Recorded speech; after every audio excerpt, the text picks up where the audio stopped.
Sarah from The Upcoming. Such a pleasure to be able to speak to you today. Thanks so much for taking the time. Maybe you could just kick off with a brief intro for people who don't know anything about Thelma.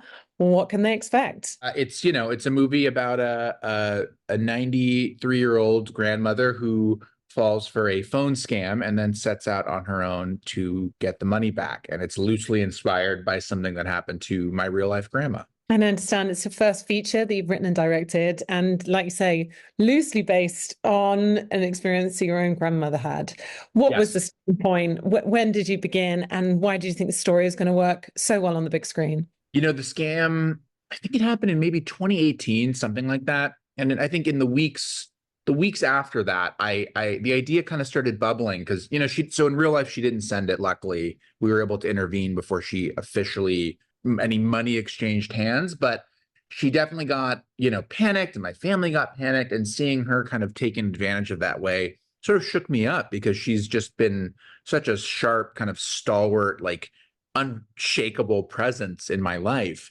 And I started imagining, well, what if she had sent it, and imagining the lengths that I know she would go to get it back. It sort of became an excuse to write a movie to celebrate her grit and her tenacity and her spirit. And that's really what got me excited about it. That, and starting to, the setup kind of already has some action DNA in it, setting out on a quest to kind of get back what's yours.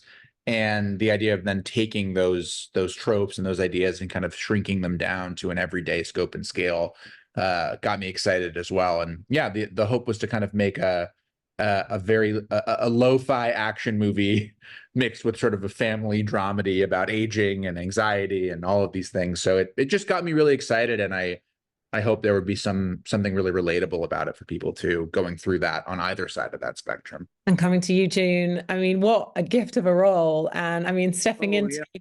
your first leading role in your 90s, not too bad. And particularly this one. I mean, she's there watching Tom Cruise in Mission Impossible at the beginning, and she thinks, well, why can't I sort of fight for what for my own vengeance Yeah. in a situation? How did you find Thelma, in this contrast of, she's very sweet, but there's also this grit and tenacity that's simmering underneath right from the beginning, and of course gets more unleashed as the film goes on. Well, I think it was there in Josh's script. And so when I read the script, I thought this is a great role, and I wanted to do it right away. There wasn't a lot of selling. I think that from the minute I read it, I felt this is something I should do. And for you, Josh, how did you know June was your Thelma? She's who I wanted from the start, honestly. I always had her in mind for the role. I'm just a huge fan of her as an actor.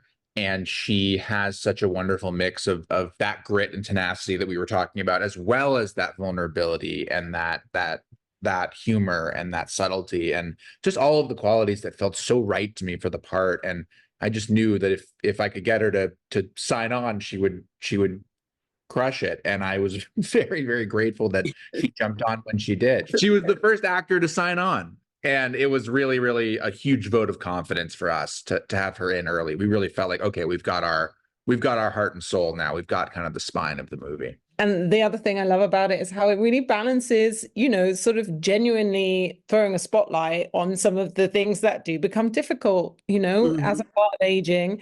And they're not, in some instances, they're not played up for laughs. It is just, things take longer. Using a computer can seem, very overwhelming. And then at other moments, those same things also then are played up for laughs, like the tension building as she's about to click that transfer button, really does do moments of Mission Impossible, Right. run for their Yes. money, but take their face off on the scooters, using the hearing aids.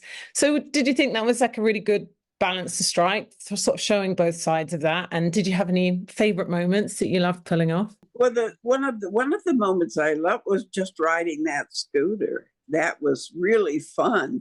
And when we got to do it, and we were at the motion picture home, was where we shot all the indoor stuff. They had wonderful halls. You could just zoom down them, and then you had to turn a corner. So it was great. It was great fun. She loved the scooter. I can attest to I love that. She was good at it. You got very Yeah. good at that. And for you, Josh, how important was it to you to sort of show sort of some of the realities of aging, but then also find these really humorous, really brilliant moments as well? Oh, well, to me, that the balance was really important. I think the whole movie works or doesn't work on its tone alone. Like, if it tips too broad and silly and we kind of lose the stakes of everything, then, I think that's a recipe for disaster. And then if things also feel really, really heavy and really maudlin, we kind of, lose the fun of it. And to me, the challenge and the aspiration was to kind of thread that needle and find a way to treat things, basically to treat everything with sincerity, even the absurdity. And so that way we could kind of toggle between them. And sometimes the tenor is sadder, and sometimes it's funnier and wilder and sillier, but always wanting to treat everything, I think, sincerely, so that it never felt like we were kind of poking fun or punching down or commenting on, as much as just going along for the ride with Thelma and Ben and the family and everybody. And now I'm thinking of the rest of the cast. I mean, you got Parker Posey, Malcolm McDowell. Yeah. But in particular, I think Fred's character, is one of the most interesting, and the relationship that they share, because in a way, he's the one person who does seem to meet her on her level, because he's also struggling with his own agency and autonomy and feeling a bit lost in sort of the current society. So was that a really interesting dynamic to explore, I guess, for you, Josh, but also for you, June, working with Fred, finding that dynamic? What was nice about the two of them is that, or in June, feel free to, you can jump in. I was going to say they just had a really natural rapport from the get, which was lovely, that you guys got along as well as you did. Yeah, we did. And when we met each other, it was comfortable, and we just sort of knew who the other one was. I don't know how. But it worked, and it was such fun to shoot the film with him because we had this relationship. Yeah, and early on, I feel like you just kind of quickly got into a good rhythm, and I think there was a lot of trust there and goodwill, and as it went, I think it only got stronger, of just kind of knowing that you could, kind of be in a space free of judgment when you were kind of performing with each other, and hopefully trying to create a feeling of that just in general on set. But what was really nice about the movie too is we started really small. We started with just June in the condo, and then just June and Fred, and then things kind of got a little bit bigger as we went.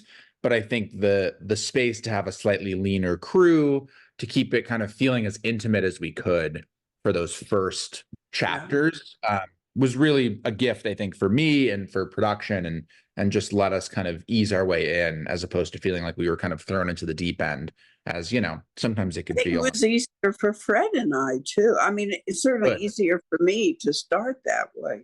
Yeah, kind of get into the bones of it a little bit. We could get in our rhythm. We could all kind of figure each other out a little bit, and then keep building. And you were in the house or the apartment that she spent how many years in? 30. 30. Yeah, the condo is my grandma's real condo that she lived in for like 30 some odd years. So it was very surreal for me to be shooting in there too.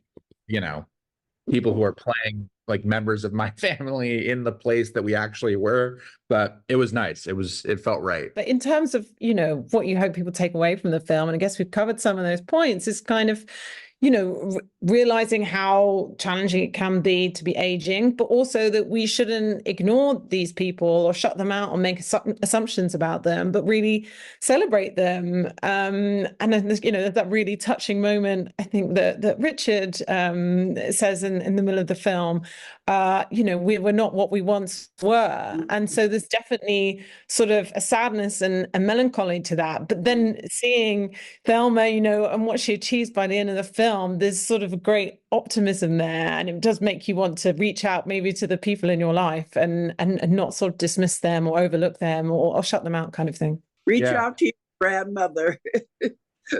That's right. Exactly. No, and I think that dichotomy is exactly it. It's both. It's like, recognizing the challenges and some of the limitations there, and how we have to adapt to those, while also not counting people out, and realizing that people have a lot to give. And, old age is not a monolith. There's a lot of chapters to that part of life that we don't often explore or talk about or treat with kind of a certain vivaciousness. And so I think, I hope people take away kind of both sides of that coin, and that we don't count people out too easily. And not only Tom Cruise can be an action hero.